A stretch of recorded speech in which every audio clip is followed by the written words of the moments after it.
Hello, my ginger loves. I hope all is well. The retrograde Mercury is Mercury. I recorded earlier today. I was outside. It was so nice, and the phone cut off twice because it got too hot. And so I'm gonna figure out how to combine the videos so that I can post. Life has been lifing. Sorry that I haven't been on. Yeah, just been having a lot happening right now in my world. But anyway, all is well. So I wanted to come back tonight and do another reading inside this time so that I don't hopefully have any more technical problems. But we have this beautiful new moon in Aries that's happening, that energy, and then we have the eclipse that's happening. It's the beginning of Taurus season. Tomorrow is the official day that the Mercury retrograde begins, so it's a lot happening outside. So let's just see what kind of energy we have for our healing, to see what we might need to do, see what Spirit has to say, see what they want us to know. And I am using my Metaphysical Cannabis Oracle deck.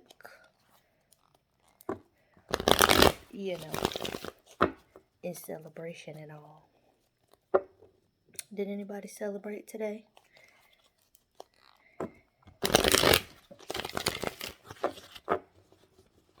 It was really nice outside. It was very hot, but it was really beautiful, and I just wanted to be outside, but I guess my phone didn't want to be outside. So, I don't know. But let's see. Holy Spirit.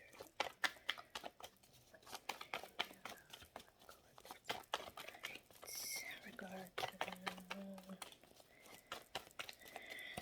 eclipse that we have. Energy do we have? Spirit, that's too many.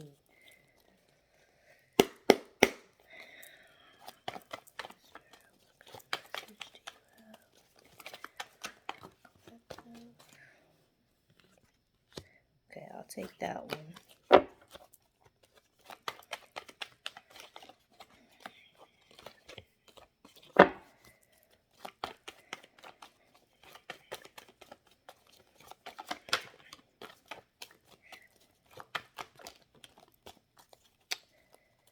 I was just watching another reader, and she was saying that when a bunch of her cards come out, she knows it's time to get a new deck, because that means they all starting to stay together. I've had this deck for quite some time. It was one of the first ones that I got. So, yeah. So, we have sexuality. We have Mama Oya for protection.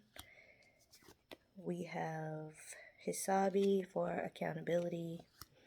And on the bottom, we have Iku for transformation. So,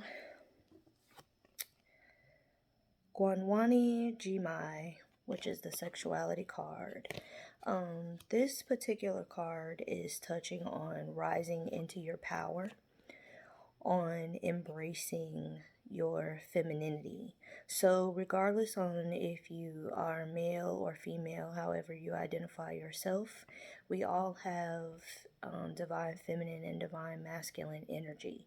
And this is encouraging us to rise up into our power, to embrace our feminine side, to embrace the side of us that gives us confidence, that gives us the ability to see ourselves as limitless, but we're still able to, have that vulnerability, we're still able to manifest even in our strength, and to allow ourselves to be able to just flow. There are these beautiful, beautiful dolphins that's all around her. She's wearing her crown.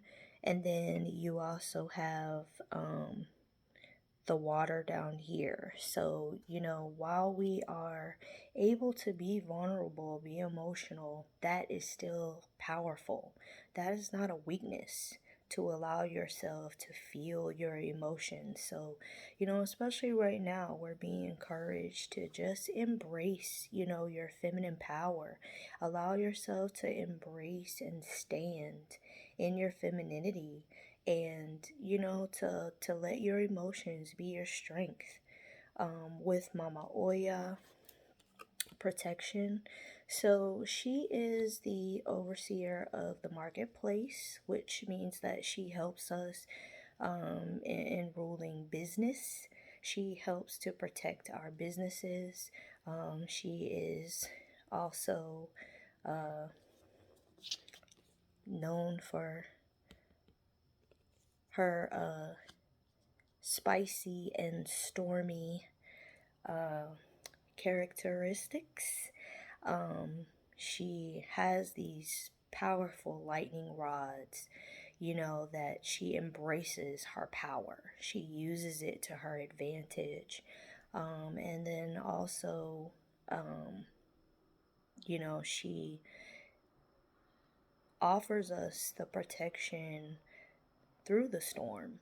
We go through, and a lot of people right now are experiencing a lot of loss, a lot of struggle, a lot of turmoil, emotionally, mentally, spiritually, financially, physically. People are going through their own storms, and Mama Oya is there to remind us that we do have spiritual protection all around us.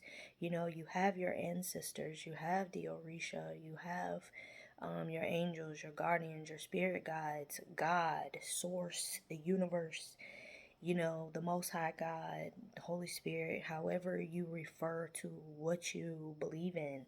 You have that divine protection around you even through the storm.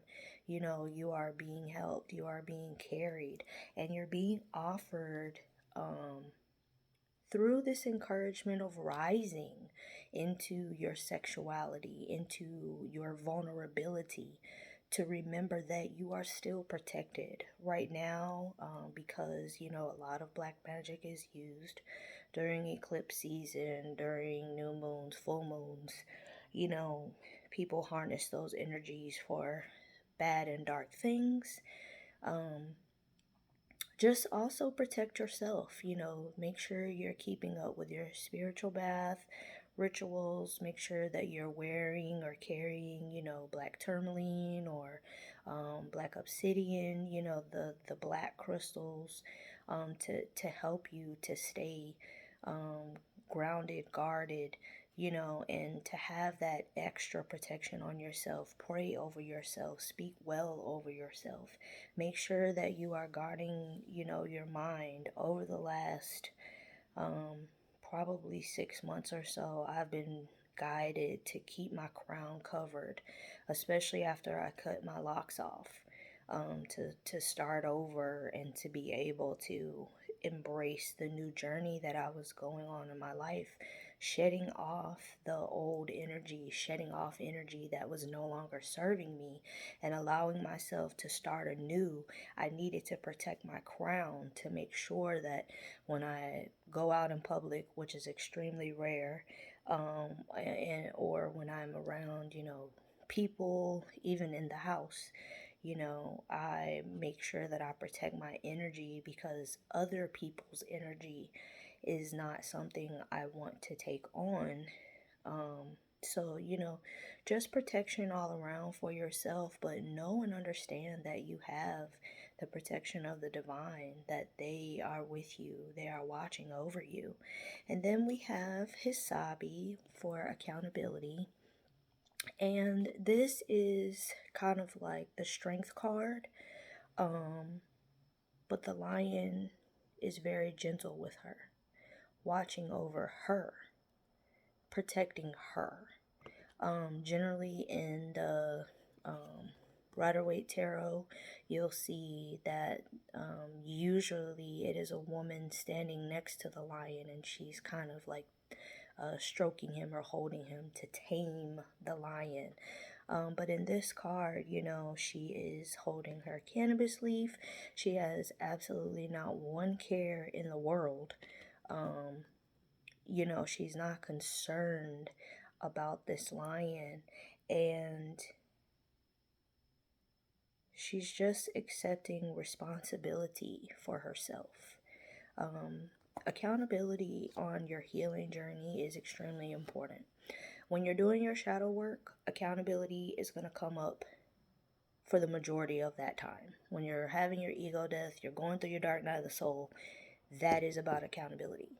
It's about you owning up to your shit, you embracing that you've done this or you've done that, you're accepting mistakes that you made, and moving forward, you are willing to change your behaviors, to change your mindset, to see from a higher perspective, to be able to embrace accountability in a way that you are gentle with yourself and you don't allow the beast within to take over, so that you lose sight of what accountability is really supposed to be for. Accountability is to help you heal. It's to help you assume responsibility for your part that you played in whatever has taken place in your life, because whether you want to admit to it or not, whether you like it or not, we all play a part in the experiences, the circumstances, and the situations that occur throughout our lives. So accountability, is um, a wonderful card to come out if you are in the dark night of the soul, which from what I'm seeing lately, a lot of people are either just going into theirs or they're coming out. And the coming out is a lot easier because you've kind of embraced accountability. But when you're going into the dark night of the soul, or your ego death, it's a lot. It can be a doozy. So, be gentle with yourself. Be kind to yourself. Allow yourself to acknowledge the beast. Allow yourself to acknowledge, the light inside of you. Allow yourself to embrace the gentleness that you often probably are so easily able to give to others. You need to extend that to yourself when you're going through accountability. And then we have Iku on the bottom, which is transformation. So Iku is kind of like the death card in the regular tarot. Iku is on her Pegasus, and she is carrying her flag, and it's a flag to me of victory. And death is not necessarily a bad thing.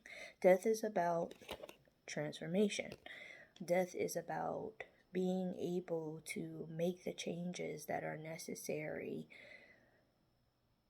to allow yourself to ascend, which is why a Pegasus has wings.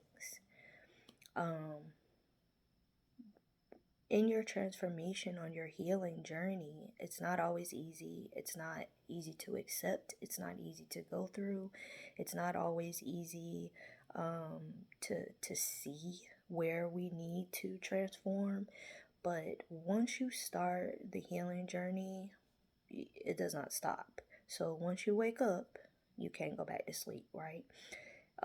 And transformation comes along with that because God, Spirit, the divine wants you to ascend. They want you to be and operate at your highest self, to be your real self, to do and fulfill the mission that you were sent here to do and fulfill, and to embrace transformation. The only things guaranteed in life are death and change. And they're going to happen whether you accept it or not. So you might as well embrace it, right? Um, so, in your healing, rise up in your power, embrace your vulnerability, know that you are divinely protected, know that you have to accept accountability and receive it well. Be gentle with yourself. And as you begin to transform, you'll begin to ascend and you'll love who you're becoming if you are in alignment with your spirit. So I would just encourage, everyone going on their healing journey, just embrace the journey. Don't fight it. Don't try to stop it. It's going to happen. Because like I said, when you up, you up. You can't go back to sleep. There's nothing you can do. You can't pretend like you don't know what's going on. Your eyes are open. And so you have to utilize the knowledge that you're gathering. You have to use that strength to carry you into whomever and whatever it is that you're supposed to be. I love y'all so much. I pray everyone has a safe evening. I hope everyone's been safe today. And I'll see you guys later. Love y'all. Bye.